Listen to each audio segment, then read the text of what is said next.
A Knight of the Seven Kingdoms, Episode 5 is the grittiest, most glamorous thing you'll see all year because the jousting starts in the nick of time. I swear you pissed yourself. I rarely talk about superficial stuff like acting performances and set design, but Godspeed good, they smashed it out of the park with this one.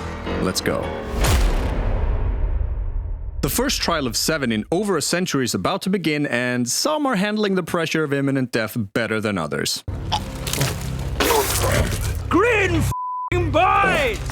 Yeah, well, we can't all be yellow like Humphrey.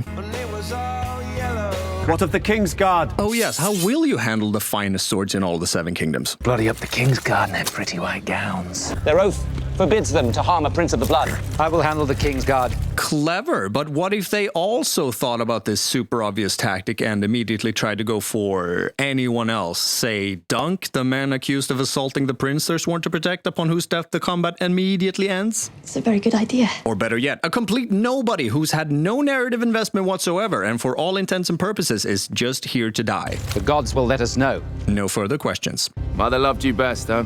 Shame. No man fights so fierce as one neglected by his mother. Which, by the way, just so happens to be the secret ingredient in how Robert Baratheon goes on to win the Battle of the Trident, where he defeats Rhaegar Targaryen. Careful now. Hey, all I'm saying is being sent to ward at the frat house that was the Eyrie, only to come back and see the ship carrying your parents get smashed against the cliffs of Shipbreaker Bay might explain a thing or two. We never had the chance to be young. I recall a few chances. Be vigilant. Don't die. That's good advice. Sir. My lance, Squire. Time to focus up. No room to be sentimental now. You best be here when I get back. Just do what he wants you to do. Rob me, and I'll hunt you down with dogs.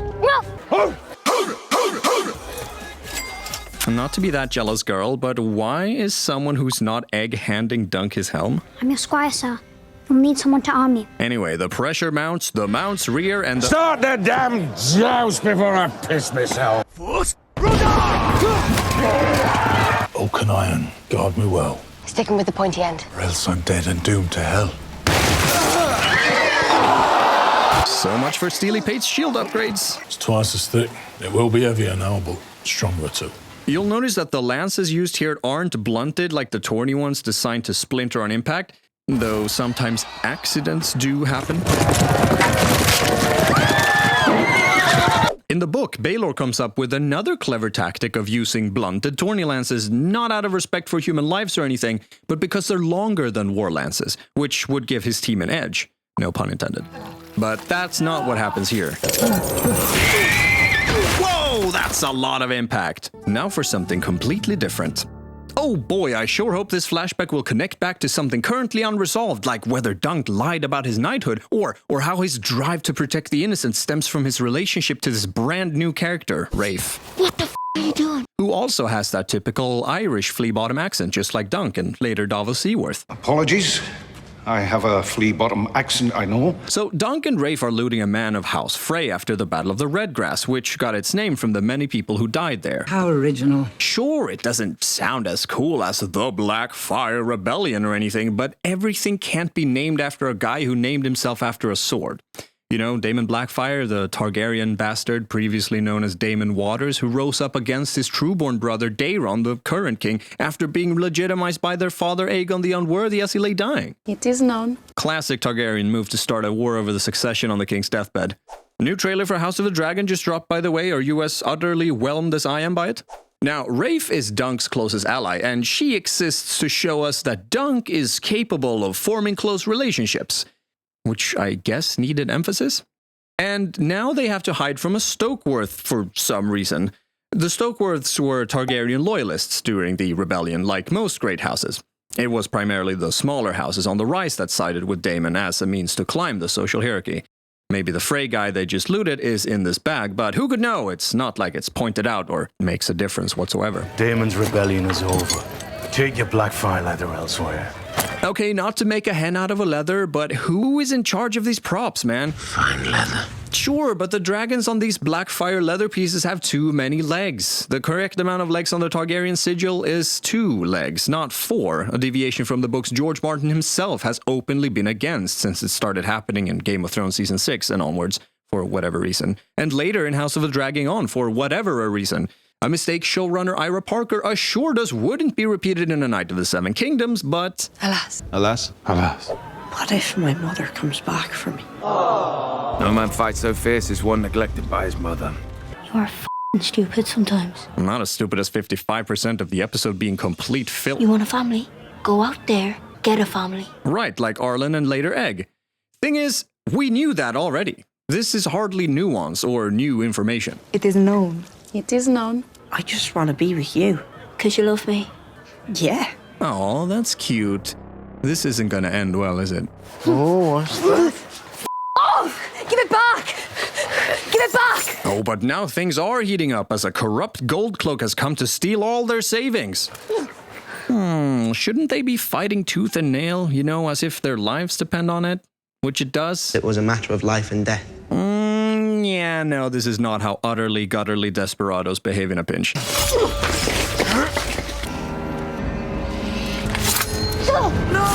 f***? Oh no, don't die, I've grown to care about you so much. And you had so much to offer the narrative. Unlike the people literally risking their lives for Dunk in the present moment.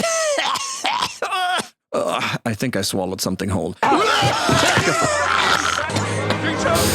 Just a hook, line, and sinker, I'm okay. Oh shoot, that explains why adult Dunk has a problem with his... It doesn't. Yeah, this really is just pointless filler, isn't it? Correct. Leave that boy be! Haha, hey, now that's what I'm talking about. This is just like Sir Barristan's fight scene, except it actually fits and is kind of funny. Damn, this injury is healing quicker than Gendry beyond the wall. He must be on the same Bravosi steroids Arya used to instantly recover in Season 6. Ain't you need it? Remember when injuries made you injured? Anyway, like you do, Dunk streaks around his savior's camp and comes across Sweetfoot, with whom he has an instant connection. He tries Arlan's sword, Fits my grip as well as it ever fit his. and fiddles with a helm resting on the shallow grave of Roger of Penetry, Arlan's first squire, who died in the Battle of the Redgrass and was buried with the same flowers Dunk later puts on Arlan's grave. So Arlan rolls out of King's Landing like he didn't just kill 2 gold cloaks and practices for his next encounter. And he sings in Dothraki. Now, that is interesting. Maybe he took up service as a sellsword in Essos at some point, like Jorah did before joining Daenerys. That could explain why he's got 3 horses. After all, the Dothraki believe that a man who does not ride is no man. Here they only on his strength. You know what? More than the tales of Dunk and Egg, give me the adventures of Arlan, man. HBO, you know what to do. Please and thank you.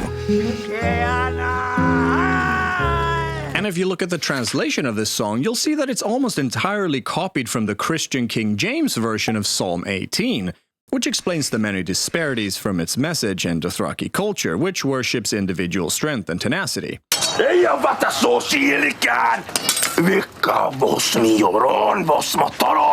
And they aren't exactly known for their fondness of mercy. Jorah, make them stop. Or their references to streets, for that matter, seeing as they are nomads who roam the Great Grass Sea, never building permanent settlements, let alone cities, with the one exception of Vaes Dothrak, of course. This is bad. Yes, whoever wrote this song clearly hasn't watched Game of Thrones. Oh. Well, then I guess Sir Arlan of Penetry is just a next-level man of culture who composed a Christian Dothraki hymn all on his own.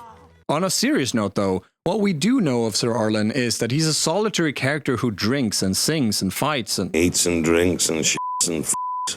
He had no friends either. He was a hard man to know. But maybe this is just Arlan's way of grieving Roger. Kind of like how Uncle Iroh from The Last Airbender grieves his son and later gets back on the horse to race Zuko. So, Dunk is Arlan's second chance at fatherhood, and luckily, he sobers up just in time for Dunk to run out of Bravosi juice and drop to the ground. Get up. Oh, but watch out for Arian's Morningstar! And Makar's mace. Baelor impossibly knocks Makar off his horse, just like Jon did at the Battle of the Bastards, which looks super mega cool until you stop to think about it. You're thinking too much. Am I? Or is everyone else not thinking enough? If you say so. Man, sometimes I wish I could just turn my brain off and enjoy the show for what it isn't. Dunk gets stabbed through the chainmail that's supposed to prevent exactly that. Then Raymond swings his sword at Arion, detonating him out of the way, and breaks a lance against his weasel cousin Stefan, who changed sides last minute in exchange for a lordship. There's no cure for being a Damn in hells, I hope Dunk still has the number to his contact in Bravos. Stabbed through the chainmail again. Can you believe this guy wanted 800 stags for this crap? You might want to ask for a refund after this. If you don't die. But hey, Dunk's helmet blocking the quillin of Arion's sword is a nice callback to the book where Steely Pate points out how air holes are much better than a visor because it doesn't run the risk of getting shot in the face when opening it up for a breath of air. But the quillin is driven so deep it cuts Dunk anyway. No, don't do that! Is functioning chainmail just impossible to come by these days? Or is every weapon secretly made of Valyrian steel? Oh, careful, Your Grace. Nothing cuts like Valyrian. Very good. Off you go. You may have noticed how people actually get exhausted here, which stands in stark contrast to many previous battles in this franchise.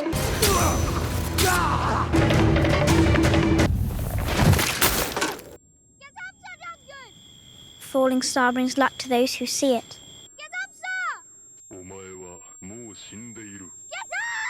Get up! NANI?!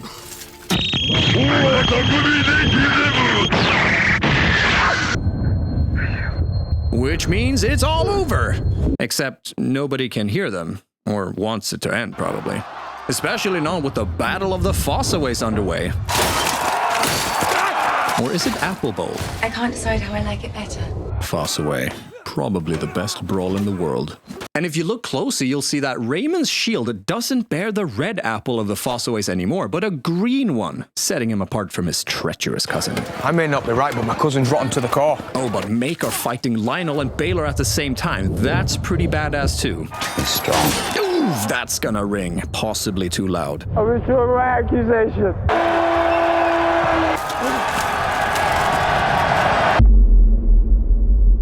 Has anyone died? Bees being hard in the first charge. Oh no. Anyway. We'll get drunk. Then we'll pour boiling oil on it. It's an odd thing to say. Wine.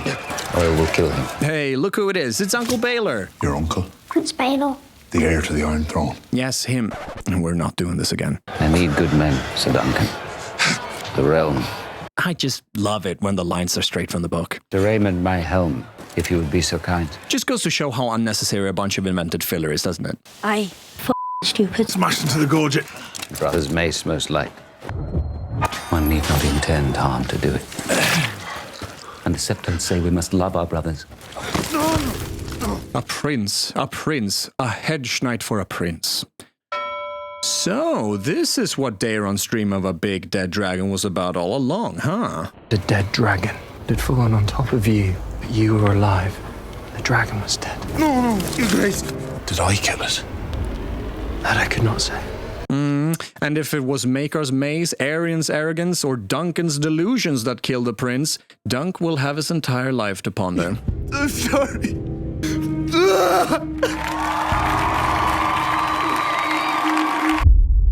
Well, the gods have spoken. Justice has been served, but at what cost? What will King Daeron say when he finds out his family royally messed up the PR tour by rallying the people against them and killing themselves over a hedge knight's honor, no less? Can Egg stay on as Dunk Squire after all this? And will Rafe the sweetheart's memory come back to bear any relevance to the story whatsoever? This, perhaps, and more in the season finale of A Knight of the Seven Kingdoms.